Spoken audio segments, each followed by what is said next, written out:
जी, अंकुश भंडारी जी, एक बहुत बड़ी डेवलपमेंट हमारे सामने आई है और उस पे जो है मैं आपसे बात करना चाहूँगी। और वो देखिए, जब हम मिडल ईस्ट की बात करते हैं, अमेरिका की इस वक़्त बहुत कुछ चल रहा है इसके अंदर, आप भी जानते हैं। और उसमें प्रेज़िडेंट ट्रंप की एक बड़ी लेटेस्ट जो है खबर, वो हमारे सामने आई है। उन्होंने जो कहा और सोशल ट्रुथ पर लिखा, वो ऐसे है। उन्होंने कहा कि जो ईरान की न्यूक्लियर कैपेबिलिटी है, एक तो उन्होंने टोटली बिल्कुल उसको जो है वो खत्म कर दिया है। ठीक है जी, एक उन्होंने ये बात की।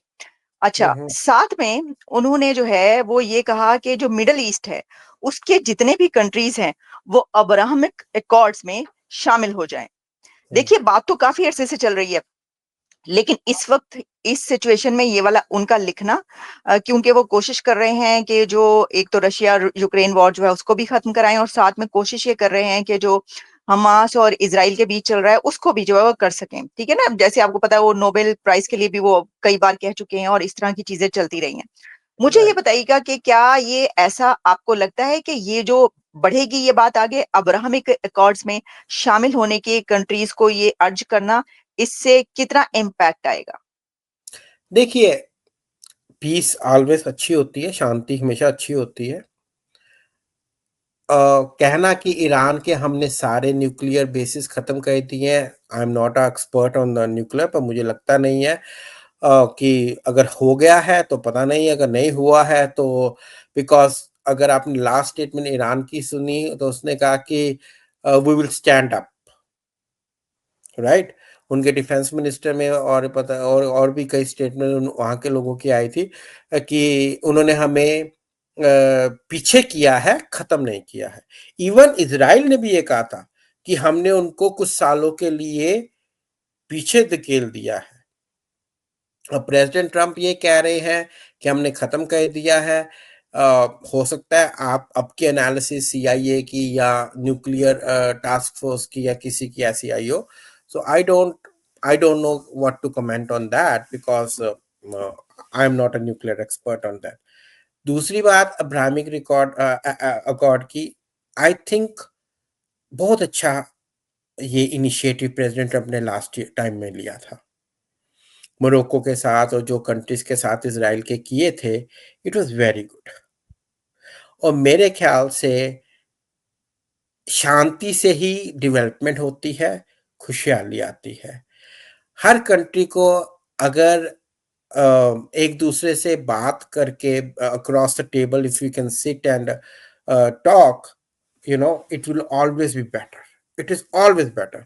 और अगर ये अब्राहमिक अकॉर्ड्स ये सारी कंट्रीज कर लेती हैं तो वो बहुत अच्छी बात है मेरे हिसाब से। तो सऊदी, यूएई, कुवैत, कतर, और भी बहरीन, इजिप्ट, यही आती हैं मोस्टली मिडल ईस्ट में। ईरान को भी कई बार ले लेते हैं, पैलेस्तीन, राइट। तो क्योंकि अगर हम नहीं करते हैं, जंग करते रहेंगे, तो उससे कुछ मिलने वाला तो है नहीं।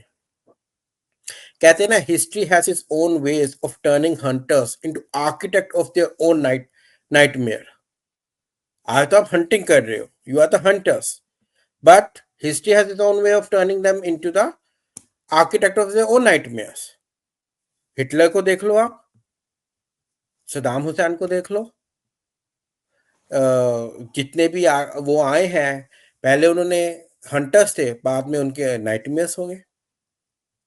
तो चाहे इजराइल हो, पर नेतन्याहू हो, चाहे हमास हो, चाहे ईरान के हो supreme leader, they should sit down in a neutral place अगर नहीं एक दूसरे के साथ मिलना चाहते हैं। और अब्राहमिक रिकॉर्ड अकॉर्ड नहीं आना तो कोई और रिकॉर्ड अकॉर्ड कर लो, पीस रिकॉर्ड अकॉर्ड कर लो, जिससे शांति बने और let's we all prosper together. और क्योंकि मेरे काफी ख्याल से कंट्रीज जी, हम देखते हैं 2020 में, अगर आप देखें यूएई और कुछ और कंट्रीज, जिसमें वो बहरीन भी जो है वो अब्राहमिक एकॉर्ड्स में शामिल हुआ। फिर मराकश और सूडान जो है, मोरक्को और सूडान, उन्होंने भी जो है इसराइल के साथ जो रिलेशंस है उसको अच्छे किए। नॉर्मलाइजेशन करने के उस पर सिग्नेचर किए। तो हाँ। अब कुछ कंट्रीज हैं जिसमें कि ये बात की जा रही है कि उनको भी, जैसे कि आपको पता है कि हमास और जो ये हुआ है 7th of October, and after 7th of October वो जो एक बात की जा रही थी कि Saudi Arabia will recognize Israel very soon, वो जो है वो खत्म हो गई, बात वो नहीं कर सका वो, और मेरे कहा को गया कि लगता है ये कि वो बात अभी खत्म नहीं हुई है, क्योंकि सऊदी भी देख रहा है कि कैसे लोग मर रहे हैं दोनों साइड पे। ये नहीं कि सिर्फ गाजा में, इसराइल में भी सोल्जर्स मर रहे हैं, इसराइल में भी लोग मर रहे हैं। ठीक है ना, ये तो है नहीं कि भाई इसराइल जब अटैक करता है गाजा में तभी लोग मरते हैं, वो भी तो वापस रिटेलिएट करते हैं ना, वो भी तो बम भी फेंक रहे हैं ना, फुलझड़िया तो नहीं फेंक रहे ना।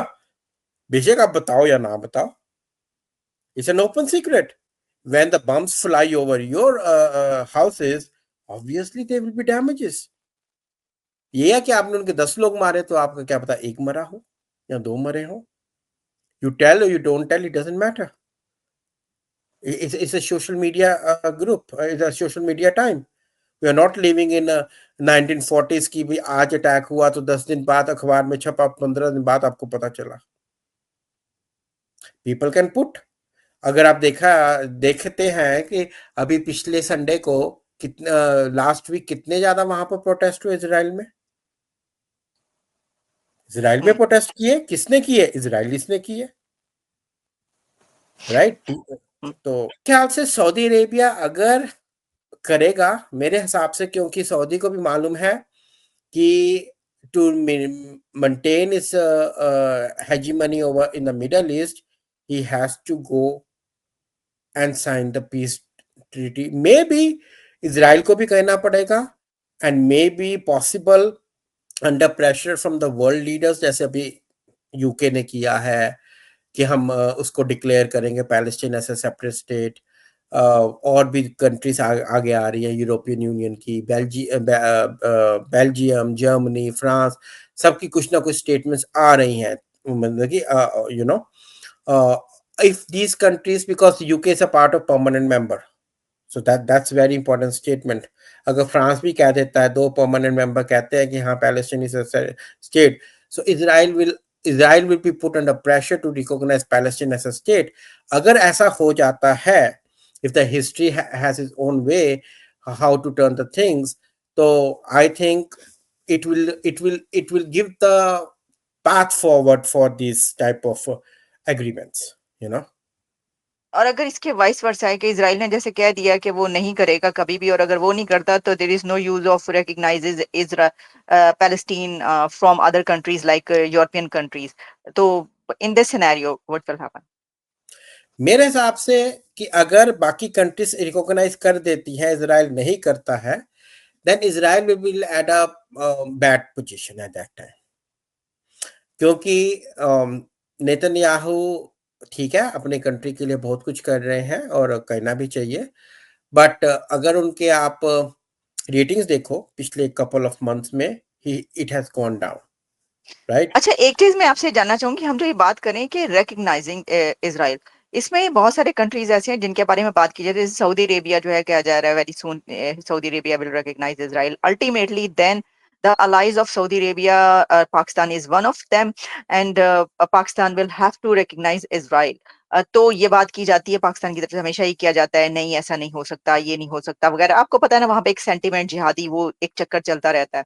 तो उसके अंदर क्या आप समझते हैं कि ऐसा हो सकता है, खास तौर पे इस सिनेरियो में, कि जब अभी प्राइम मिनिस्टर नेतन्याहू ने ये कहा कि जो कि इंडियन मीडिया इसको जैसे कि बात की, कि उन्होंने ये कहा कि जो इजरायली वेपन्स हैं वो यूज हुए हैं इन ऑपरेशन सिंदूर अगेंस्ट पाकिस्तान, तो इसके उसमें क्या वो, अगर वैसे तो ऑलरेडी वहां पर ऐसी कोई डेवलपमेंट नजर नहीं आती कि कभी वो ऐसा करेंगे, लेकिन अगर कोई ऐसा सोचा भी जा रहा था और कोशिशें हो भी रही थी, तो क्या इस स्टेटमेंट के बाद, इस खबर के बाद बिल्कुल वो दम तोड़ देंगी वो वाली, कि अब तो बिल्कुल भी पाकिस्तान कहेगा कि हमारे जंग में वेपन्स यूज हुए हैं, तो बिल्कुल भी ऐसा नहीं हो सकता? देखिए ऐसा कुछ नहीं होता है। अ, पाकिस्तान ने कभी अपना इंडिपेंडेंट डिसीजन नहीं लिया, ऑलवेज अंडर द प्रेशर। कभी चाइना के, कभी यूएस के, कभी सऊदी के।